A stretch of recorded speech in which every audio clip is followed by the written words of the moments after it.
बिस्मिल्लाहिर्रहमानिर्रहीम, अस्सलाम वालेकुम। बच्चों में बार बार खांसी का होना, छाती में रेशे का पड़ना, दिन को भी खांसते रहना, रात को भी खांसते रहना, बार बार डॉक्टर के चक्कर लगना, बार बार भाप दिलवाना, खांसी के शरबत लेना, एंटीबायोटिक्स लेना, क्या मसला है? बच्चों में छाती की एलर्जी क्या होती है, यानी बच्चों में दमा यानी ब्रोंकियल एस्मा क्या चीज़ है? इस बारे में आज हम बात करेंगे। क्या इलामात हैं, कैसे इसकी हम तशखीस कर सकते हैं, कैसे इससे बच सकते हैं, इसका क्या इलाज है। मेरा नाम है डॉक्टर रिजवान गौर। आइए आज हम बात करते हैं बच्चों में छाती की यानी सांस की एलर्जी यानी ब्रोंकियल एस्मा के बारे में। ब्रोंकियल एस्मा ये एक ऐसा ही इशू है जिसमें बच्चे की सांस की नालियों में जकड़ाव आना शुरू हो जाता है। सांस की नालियों में सोजिश होती है, सोजिश की वजह से नालियां सुकड़ जाती हैं और जब सुकड़ती हैं तो अंदर रेशा पड़ना शुरू हो जाता है जिसको म्यूकस कहते हैं। और जब वो म्यूकस आहिस्ता आहिस्ता आहिस्ता इकट्ठा होता है तो वो सांस की नालियों में रुकावट पैदा करता है, जिसकी वजह से शदीद खांसी आती है। ख़ास तौर पे रात के वक्त बच्चों को बहुत शदीद खांसी आती है, इतनी शदीद खांसी आती है कि बच्चे खांसी करते करते उल्टियां करना शुरू कर देते हैं। तो खांसी एक मसला और साथ उल्टियों का मसला भी शुरू हो जाता है। बाज़-औक़ात सांस लेने में दिक्कत होती है, बाज़-औक़ात बच्चे भागते दौड़ते हैं जब, तो उनका सांस खराब होना शुरू हो जाता है, उनको थकावट होना शुरू हो जाती है, साथ में दिल की धड़कन भी बढ़ सकती है। यानी इसकी इलामात में जो तमाम इलामात हैं वो सांस से मुतल्लिका हैं। और छाती अक्सर बच्चों की रेशे वाली खड़खड़ खड़खड़ करती रहती है।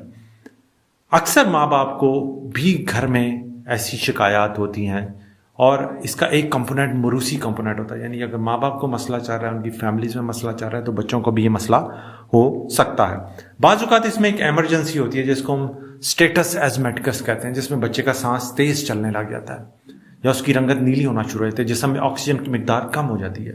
ये एक एमरजेंसी है जिसके लिए आपको फ़ौरन एमरजेंसी जाना चाहिए और उस सूरत में बच्चे को ऑक्सीजन और तमाम अद्वियात मिलती हैं और फिर इसका इलाज होता है।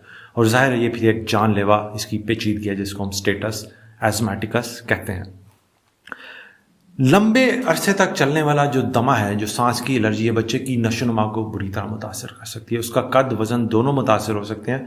उसकी छाती की बनावट भी ख़राब हो सकती है, छाती की जो हड्डी है वो बाहर को उभर सकती है। तो अगर ठीक से इलाज ना हो तो ये तमाम पेचीदगियाँ पैदा हो सकती हैं। बाज़ औक़ात देखा गया है कि छोटे बच्चों में जब ये बार बार खांसी, छाती ख़राब होती है, साथ में उनके स्किन रैशेस बनना शुरू हो जाते हैं, जिस्म पर लाल तरह के रैशेस, दाने पड़ना, जिन पे बच्चे अक्सर खारिश करते रहते हैं।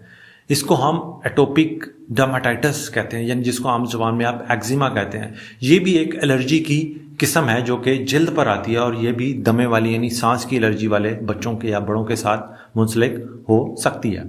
फिर कुछ बच्चे हैं उनको नाक की एलर्जी यानी नाक का जुकाम उनका ठीक नहीं होता, नाक बहती रहती है, छींकें आती रहती हैं, बार बार नाक मलते हैं और ठीक से सो नहीं पाते या मुंह खोल के सोना पड़ता है। इसको हम एलर्जिक राइनाइटिस कहते हैं। ये तीनों एलर्जीज की मुख्तलिफ किस्में हैं जो कि आपस में इंटरलिंक्ड हैं, मुख्तलिफ जगह की एलर्जीज हैं। अब हम बात करते हैं कि छोटे बच्चों में अक्सर देखा गया है कि 5-6 माह के बच्चे को बार बार खांसी होती है और चलती रहती है, महीना गुजरता है फिर खांसी, महीना गुजरता है फिर खांसी।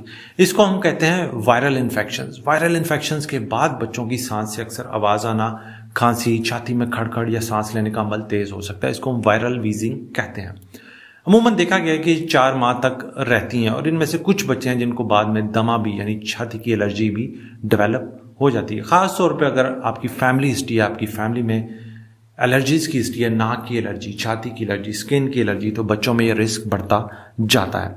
उसके अलावा जो सबसे बड़ी वजह है जिसकी वजह से बच्चे बार बार बीमार होते हैं वो है ट्रिगर्स यानी एनवायरमेंटल फैक्टर्स, जिसकी वजह से बच्चे बार बार छाती खराब होने का शिकार होते हैं। सबसे बड़ी वजह है घर पे जो स्मोकिंग करते हैं, घर पे स्मोकिंग, गाड़ी में स्मोकिंग, और स्मोकिंग का असर कई माह तक उस जगह पर रहता है जहाँ पे आप स्मोक करते हैं और वो इनडायरेक्टली सब घर वालों के अंदर जाता है। तो ये एक बहुत बड़ी घर में वजह होती है। जिस घर में लोग सिगरेट पीते हैं बच्चे, वहाँ पर उनकी खांसियों के अमराज बहुत ज़्यादा बढ़ जाते हैं, ख़ास तौर पे ये छाती की एलर्जी भी। उसके अलावा एनवायरमेंटल पोल्यूशन, जैसे कि लाहौर में आपको पता है कि there is poor air quality इतनी बुरी है कि आप सारे केमिकल्स अंदर लेके जा रहे हैं, तो जिस वजह से बच्चों की खांसियाँ बार बार हो रही हैं और ठीक नहीं हो पा रही।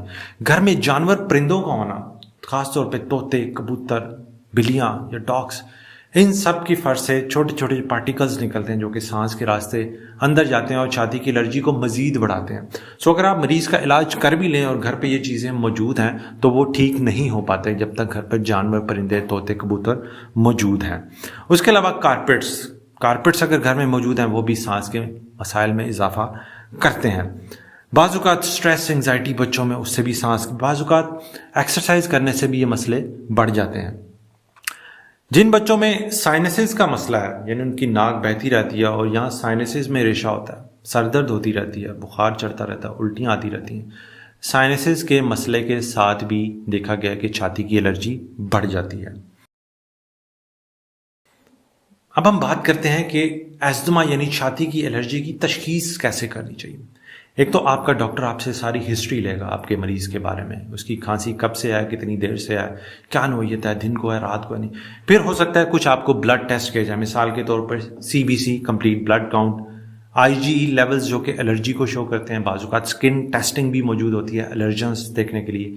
हो सकता है आपको छाती का एक्सरे कहा जाए या मजीद कुछ टेस्ट कहा जाए। अगर पेचीदा केस है तो मजीद CT स्कैन या MRI भी करवाना पड़ सकता है फेफड़ों का। ये डिपेंड करता है कि बच्चे में बीमारी की नोयत, उसकी शिद्दत क्या है। उसके अलावा अगर हम बात करें कि इसका इलाज क्या है, इसमें दो चीज़ें होती हैं। एक तो ये मरूसी कंपोनेंट यानी फैमिलीज में चलता है, उसको तो हम ख़त्म नहीं कर सकते, वो बेस लाइन पर थोड़ा थोड़ा मसला चलता रहेगा। लेकिन जो दूसरा मसला है जो कि इन्वायरमेंटल एक्सपोजर यानी माहौलियाती आलूदगी, माहौलियाती फैक्टर्स जिनकी हमने पीछे बात की, जो कि ट्रिगर्स इन्वायरमेंट में मौजूद हैं, जो कि आपके घर में मौजूद हैं, उनको एलिमिनेट, उनको ख़त्म करना हमारा काम है, ताकि तमाम जो ट्रिगर्स हैं वो ख़त्म हो और मजीद छाती में सोजिश, सांस की नालियों में सोजिश से हम बच सकें।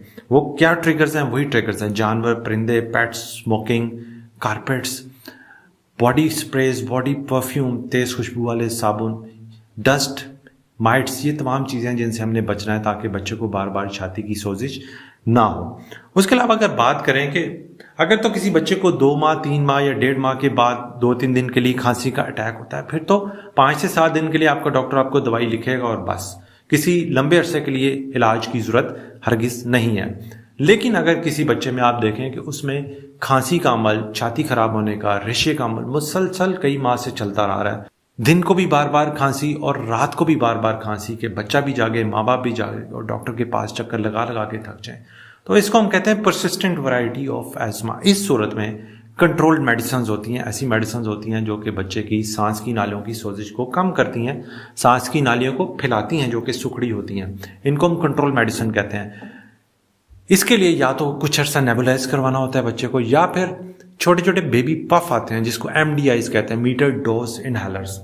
इन पफ्स के जरिए बच्चों को जब ये पफ दिए जाते हैं तो उनके सांस के रास्ते की सोजिश काफ़ी कम हो जाती है। लेकिन ये इलाज कुछ माह रेगुलर लेना होता है, ख़ास तौर पर जब मौसम तब्दील होता है, जैसे गर्मियों से सर्दियाँ शुरू हों या जब सर्दियों से गर्मियाँ आएँ, यानी सितंबर अक्टूबर का महीना या फिर ये मार्च अप्रैल का महीना, उस वक्त ये दवाइयाँ लेनी पड़ती हैं और कुछ माह बाकायदा लेनी पड़ती हैं।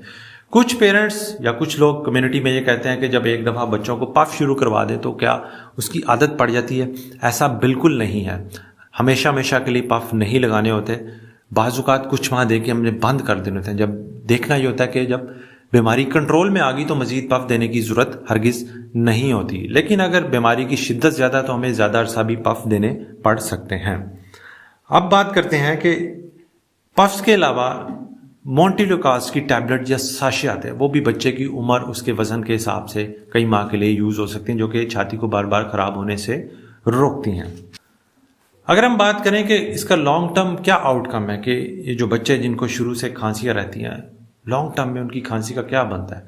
अक्सर बच्चे वक्त के साथ बेहतर हो जाते हैं, यानी शुरू के 4 साल में ज़्यादा खांसियाँ, वीजिंग, छाती ख़राब होती है, उसके बाद ज़्यादातर बच्चे उनमें ये मसले काफ़ी बेहतर हो जाते हैं। कुछ बच्चे हैं जिसमें अगर फैमिली में बड़ी स्ट्रॉन्ग हिस्ट्री है दमे की, एलर्जीज़ की, उनमें दमा चल सकता है, बाद में भी चल सकता है, या ख़ास तौर पे अगर बच्चे के कुछ टेस्ट में जैसे IgE लेवल्स बहुत ज़्यादा हैं, उनमें भी दमा ज़्यादा अरसा चल सकता है।